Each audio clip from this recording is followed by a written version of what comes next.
Actually, the last comment wasn't exactly true, because I don't tell ghost stories. I tell horror stories. And I'm always afraid that there'll be a little kid there. And then I think, I can't do this. And so, there's no little kids here, so I can't do it.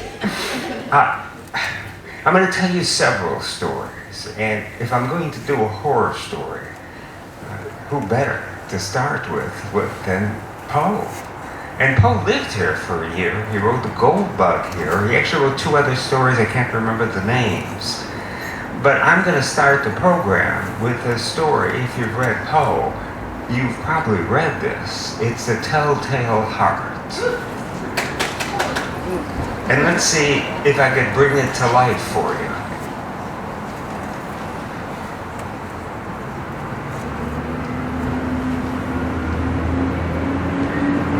Nervous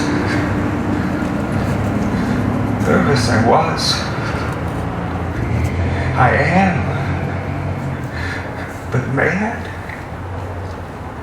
Why would you call me mad? Madmen know nothing. I can hear things in heaven, in hell itself. How then am I mad? Listen to how carefully I went about killing the old man, and then you tell me whether I'm mad. Reason there was none. He never wronged me. I was not after his gold, but he had a vulture's eye. It was covered with a film, and every time he looked at me with that eye, I tell you, my blood ran cold. I had to rid myself of the eye, and so I had to kill the old man. You can understand. How could he have known what I was thinking? For every morning I would ask after his health, how he had slept. How could he know that at midnight I would steal to his chamber with a lantern? I would move slowly. I'd open the latch on his door and stick the lantern in slowly, so slowly. And then I'd follow with my hand. And I'd open the lantern just a sliver. And a single ray of light, like the filament of a spider web, would flash across the room and land on the old man. But for 6 days, his eyes was closed. I could not see the eye. I could not kill the old man. I told you it was the eye that vexed me. But on the 7th night, a night when I was feeling my strength more than ever, I went to his room. I moved so slowly. When I opened the door, I pushed that lantern in. It was so slow. A minute hand of a clock was faster than I did. And once it was in, I followed with my head.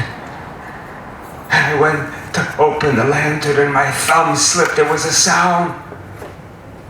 The old man said, bolt upright in his bed, "Who's there? Who's there?" I didn't say a word. I just stood there in the darkness. And then I heard coming from the bed,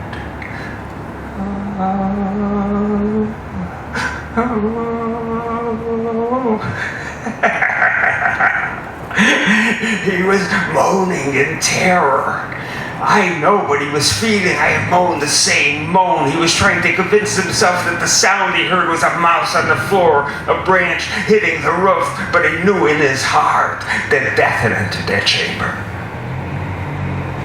I opened the lantern then, just a sliver, and that single ray of light flashed across the room and landed on the old man's eye.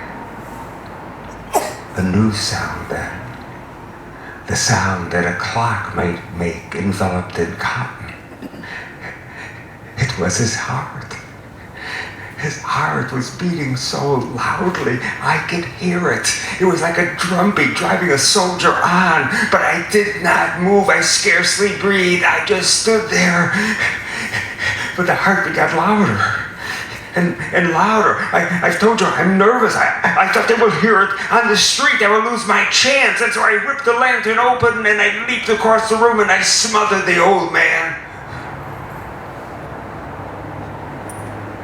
Now if you still think me mad, you will think so no longer. For listen to how I got rid of the body. I ask you, would a madman have thought of this? Right there in his chamber, I dismembered him. I cut off his arms, his legs, his head. I buried the pieces right under the floorboards. Blood there was none. I caught it in a wash basin. And I was finishing cleaning the room at 3 o'clock, and I know that for the knocks came at 3. 2 policemen, there was a shriek in the night. I said, oh, that was me. It was a nightmare. The old man? The old man is on vacation. I took him through the house. Everything was in order. I took them to the old man's room. I bid them sit. I myself placed my own chair right over the old man's body. And we sat and chatted amiably. And then I began to feel hot. It was ringing in my ears. And then I realized it wasn't the ringing at all. It was the old man's heart. It had begun to beat again right there under the floorboards. The policemen sat there as if they heard nothing. I tried to talk loudly to cover up the sound, but the heartbeat got louder and louder. Soon I was shouting, I was screaming, and the policemen still sat there as if they heard nothing. I knew they were mocking me, and the heartbeat kept getting louder and louder. I jumped from my seat. I began to grind my chair upon the floor, but I could not drown out the sound. And still, it got louder and louder until I shouted, I killed him! It is his heart that you hear under the floor!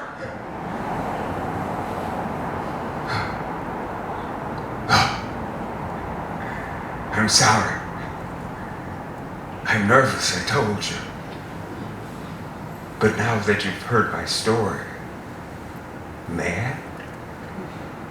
Would any of you call me mad?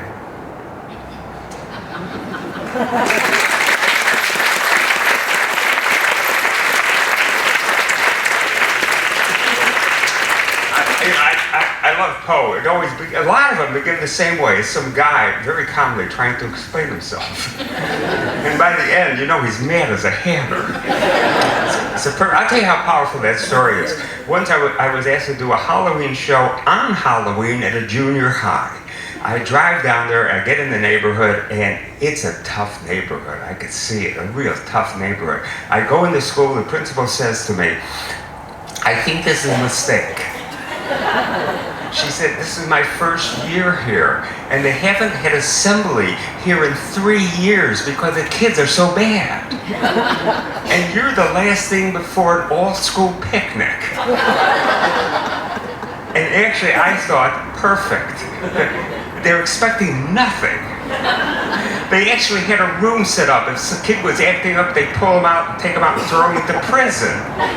I thought if I was successful at all, I would have walked on water here. The kids come in, the principal says, what should I tell them about you? I just come back from California. I said, tell them I just flew in from the coast. So the kids sit down, they're all crazy. The principal says, well, Syd Lieberman just flew in from the coast. And all of a sudden they were like, what? This guy's on television? Do we know this guy? Well, I started with Telltale Heart. I didn't give any introduction. And it's great, the guy's nuts. He's shaking, he's talking about heaven and hell. The kids are kind of whooping it up. And all of a sudden I said, well, let me tell you how I went about killing the old man. And all of a sudden everyone went, what? They were like beautiful little babies. For 45 minutes. I had the goriest stuff. But Poe got him. It was Poe that got him. I'm going to tell you 2 little short stories. This first story is the first time I ever saw somebody actually squirm in an audience. It's called Wolf Knife. It's by Donald Hall. And it goes like this. It was the first year of my first polar expedition. When Cantiac, my guide, and I decided to dash by sled across Crispin Bay, we were looking for the remains of the Franklin expedition. We didn't venture out upon the ice of the bay, for a sudden thaw would send us out into the ocean in the hand of Providence. We crept along the edge of the bay. No one had ever found the Franklin expedition. No one knew what had happened to them. It was toward nightfall that I heard the wolves for the first time. When I told Cantiac, my guide, that there were wolves following us, he looked at me and he said, yes, the two, and the teeth are snapping as if already eating. Their ribs look like the ribs of a wrecked ship.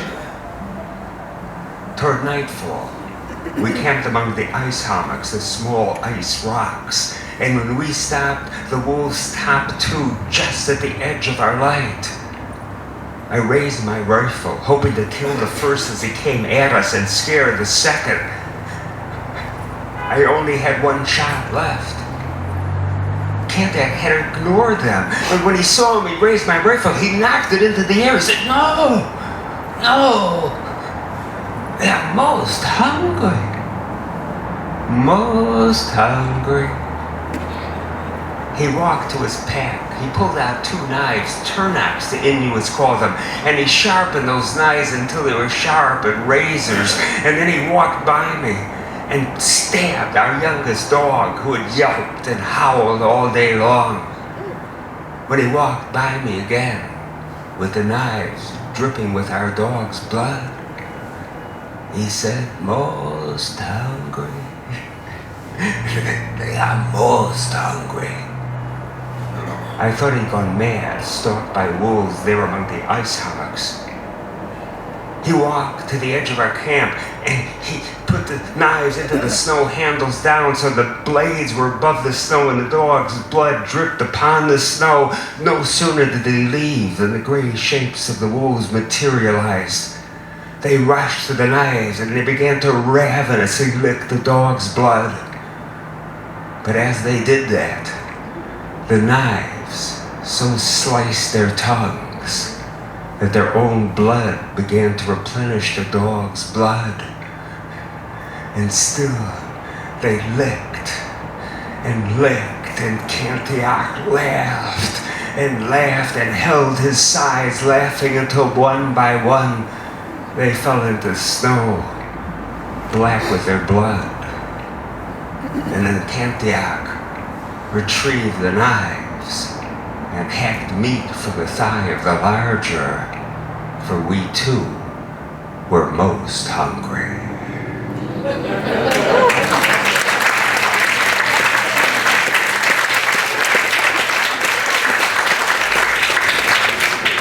The second one is a story that you realize you know a little way into it. It's by Angela Carter. I won't tell you the title of it. You could ask me later. It has to do with what the story is about. And it goes like this. The upland woodsmen, they lived a harsh, brief life. Blizzards, snow, winds, tempests. They all lived in the same kind of hut built by logs, simple, a table, some chairs, a bed. The icon of the Virgin behind a guttering candle, garlic drying in the rafters. To the upland woodsman, the devil is more real than you and I. They've never seen us, but they swear they've seen the devil in the graveyard, with his minions digging up bodies and eating them. These upland woodsmen, they know that twins born on All Saints' Eve had second sight. They believe in vampires and werewolves and witches. If they find an old crone whose milk does not sour when others do, they search for her body, for the familiar, the nipple that the familiar would suck, and if they find that, they stone her to death. Harsh, brief lives. And the mother said to her daughter, "Grandmother is sick. Take these goodies to grandmother's house. and she covered them with a rag. And the little girl, because she was a woodsman's daughter, did not put on a little red cape. She put on her father's wolfskin coat, took her father's knife, and headed off into the woods with her basket of goodies. The woods closed around her like the jaws of a wild animal. She heard the wolf before she saw him, but she wasn't frightened. She spun around, she pulled the knife in the air, and the wolf was right there, about to grab her, claws extended, eyes burning, grisly running chops. But the girl wasn't frightened. At the right moment, she whipped the knife through the air and cut off the wolf's right paw. He went loping off into the wilderness, howling. And the little girl picked up the paw and put it in the cloth that covered the goodies she was taking to grandmother's house. When she got there, her grandmother was sicker than she'd expected. She seemed to be burning with fever. She took the cloth to wipe her head, but when she pulled it off, it fell on the floor, but it was no longer a paw. It was a human hand. And from the spots on it, she knew whose hand it was. She rushed to her grandmother. She grabbed the blankets. Her grandmother fought her as hard as she could, but the girl was stronger. She ripped back that blanket, and there, where her right hand should have been, was a bloody, festering stump. She screamed and screamed. The men came running from the village. They knew immediately that the old woman was a witch and a werewolf, and they drove her to the end of the village and stoned her to death. And the little girl moved into her house and lived happily ever after.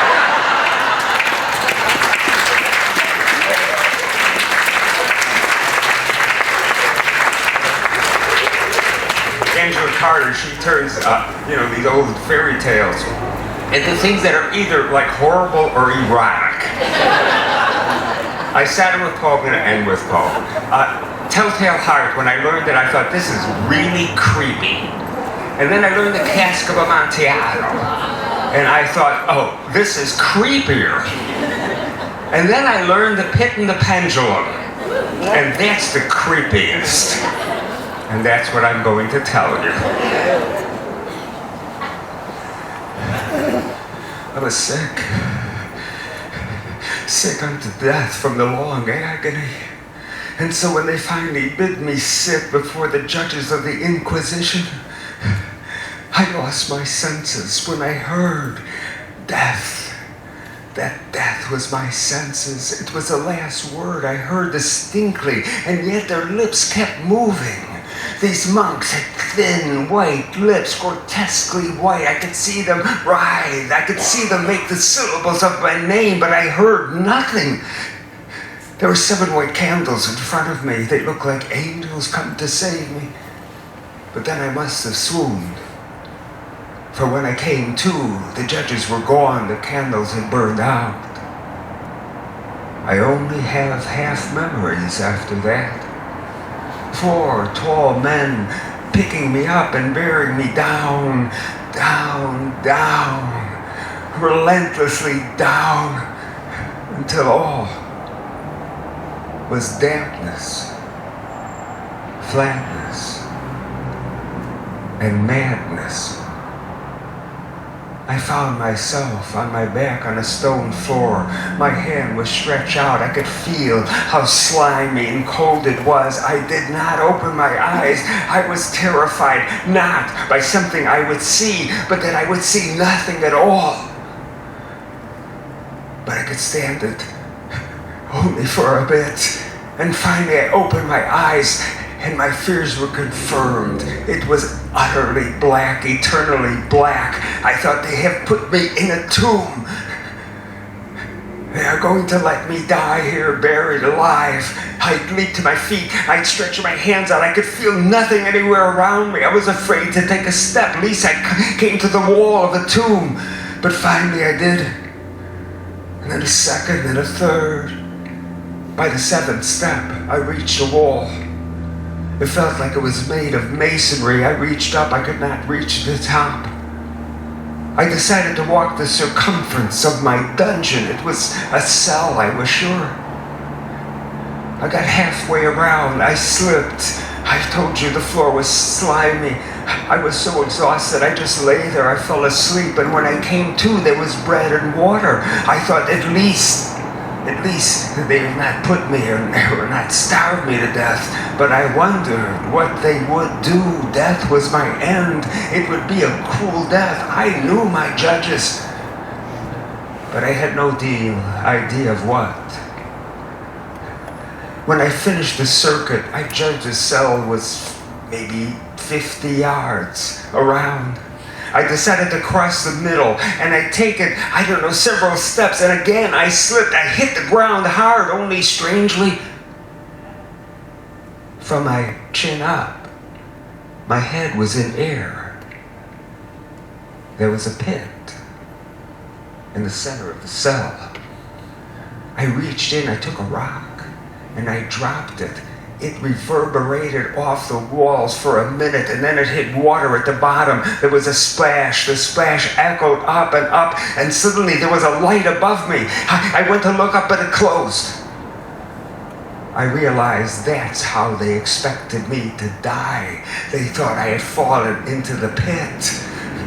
Now, I had heard stories of these dungeons of Toledo. Stories so horrible you could only whisper them. I thought they were fables, and yet there were pits in these stories. I scrambled back to the wall. I vowed not to die in the pit, but again I wondered how they would kill me. I slept, and when I awoke, there was food again next to me. I began to eat and drink. It must have been drugged, for I fell into a deep sleep. And when I woke up, conditions had changed. Now there was a sulphurous light in the dungeon I could see. It was coming from the bottom of the walls. The walls did not touch the ground.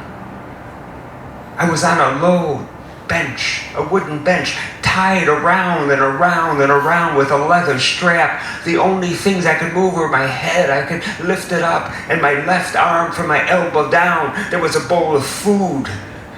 There was no water. And the food was so salty, but I knew I would have to eat it. The walls I realized were metal, not masonry. And there were horrible figures painted onto the walls. Monsters, monstrosity, witches, skeletons. And they were all menacing faces reaching for me. Their eyes staring at me. And then I looked at the ceiling. It was Father Time. And he was holding a pendulum. It caught my eye, for it was moving. Just a little. Up and back. And then I heard a noise. There were rats in my cell. The smell of the food had brought them out of the pit. I fought them off for a half hour, an hour. They bit my fingers, but I finally drove them away. And when I looked up again, I was astounded. For the pendulum had descended. I could now see that the rod was made of brass, and the crescent at the end of steel. The bottom, as sharp as a razor. The swing was now greater and greater. The speed, faster and faster. I could hear it as it went by.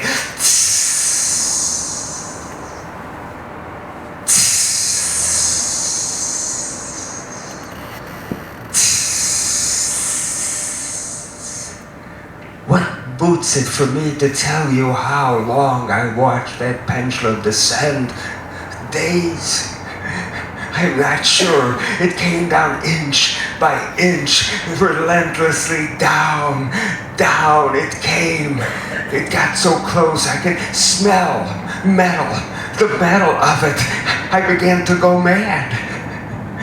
I began to pray. I worried heaven with my prayers. I began to scream. I pushed my chest up so it would kill me sooner. I was enamored by its movement. It would while wildly to the left and come down and then go up to the right.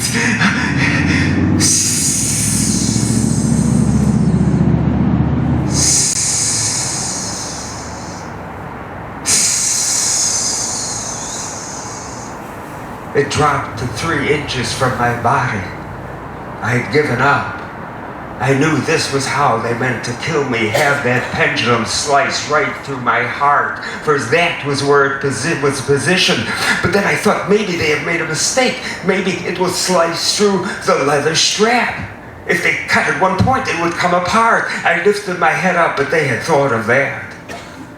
The leather strap had passed right over my heart. I put my head down, resigned to my death. And then I thought of an idea so hideous. I thought, I cannot do it. But it was my life. The food was long gone, but the bowl was filled with the grease from the meat. I rubbed my hand in it, and I rubbed it upon the leather strap. I knew how ravenous those rats were. I raised my hand and dropped it and just lay there still. The rats were suspicious. They didn't come forward. And then one, a bold one, leaped upon my body. It began to sniff at the leather. It must have been a signal, for the rats in the cell began to run upon me, and the troops of rats came out of the pit, and they covered me. There were hundreds of rats upon me. Their cold lips touched my own. I could hardly breathe, and yet I had to stay there still as they chewed at the leather strap and chewed. I could feel it loosening, and then finally I knew it was open. The pendulum had sliced me twice, but it hadn't touched my heart. I slid out from the wooden frame. I was free. Free. As soon as I got off the wooden bench, the pendulum was pulled up by an unseen hand. The monks had seen everything I had done. Again, I thought, how would they kill me?